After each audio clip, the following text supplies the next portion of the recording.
Hello everyone, my name is Wild, and welcome to the Den. Today we're going to be reviewing Crossfight B-daman CB61 KREIS RAYDRA. Let's get this out of the way and take a look at the box. Up front you have an image of KREIS RAYDRA. Up top you have a little image of its emblem, its number, the Crossfight B-daman logo saying that it's a control type.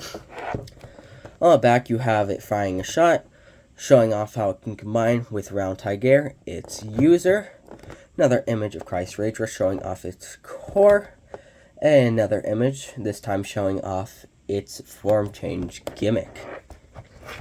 On the side you have its parts and its stats. It has 4 power, 9 control, and 2 rapid fire.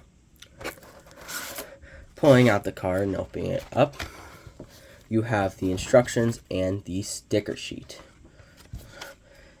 Also included with KREIS RAYDRA is 1 standard B-daman,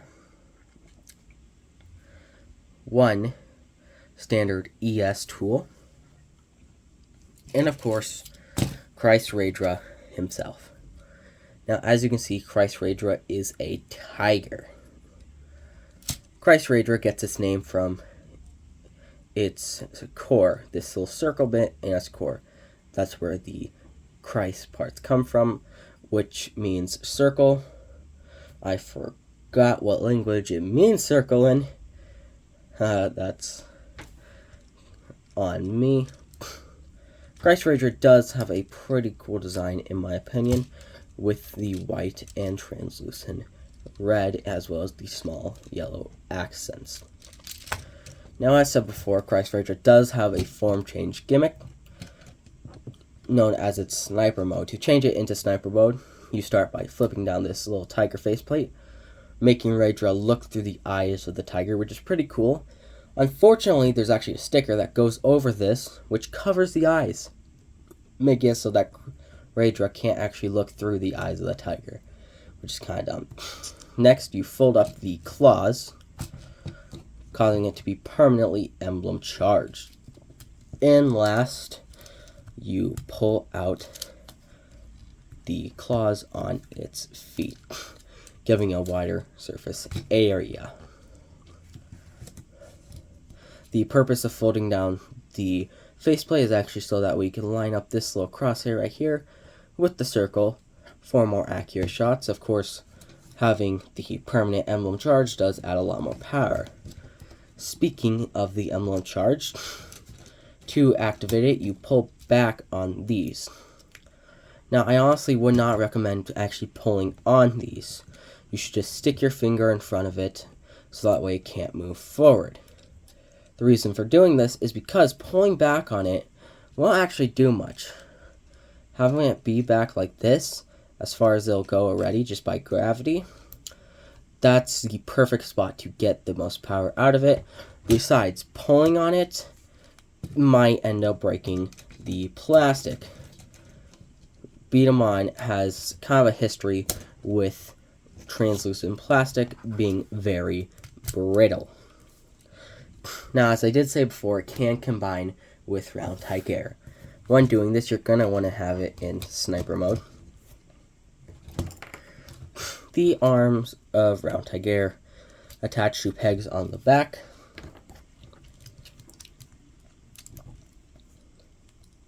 Like so. The 2 pieces of the face slot in to the core.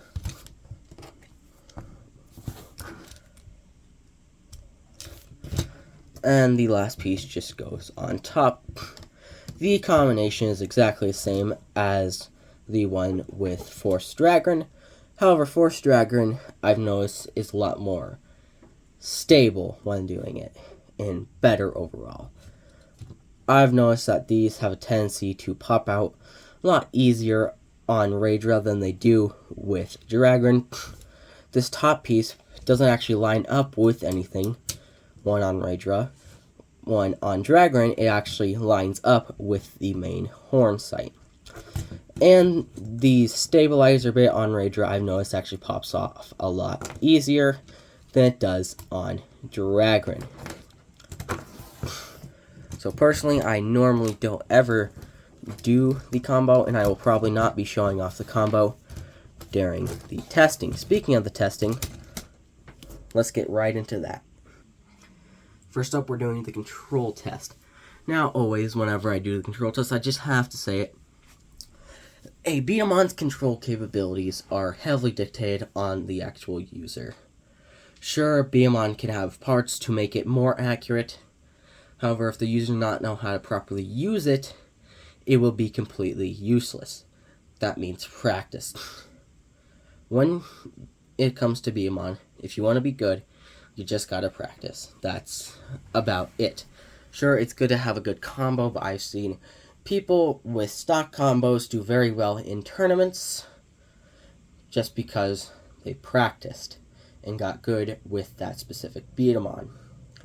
That being said, let's get into the test. 3, 2, 1, B, fight!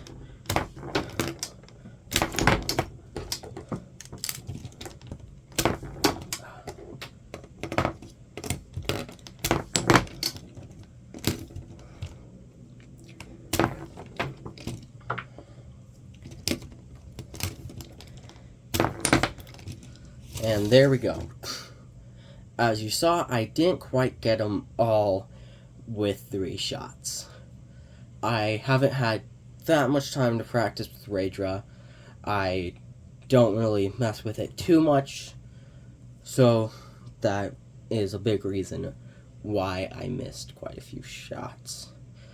RAYDRA, overall, is actually a pretty good control type, I would say, though. Now, for the power test, I will be doing it 3 different times. Once normally, once with the emblem charge, and once in sniper mode. So let's start with the normal. 3, 2, 1, B, fight! Now with the emblem charge. Emblem charge! And lastly, in sniper mode.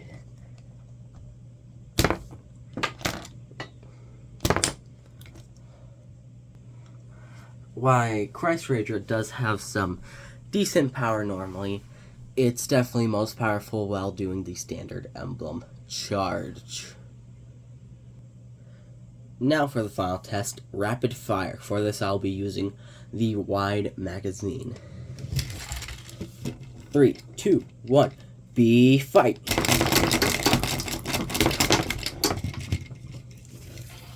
As you can see, it is a little laggy, but can get marbles out at a decent rate. Overall, I'd say RAYDRA's design is very good. I really like the form change gimmick. It's not the best one I've seen, but it's good enough. RAYDRA does have some pretty decent control capabilities, and honestly, I'd say it's a pretty well-rounded B-daman. I would definitely recommend this as a starter if you're looking to start with an ES B-daman. That being said, that's going to be all for me for now. If you enjoyed, feel free to like and subscribe, and I'll see you guys next time.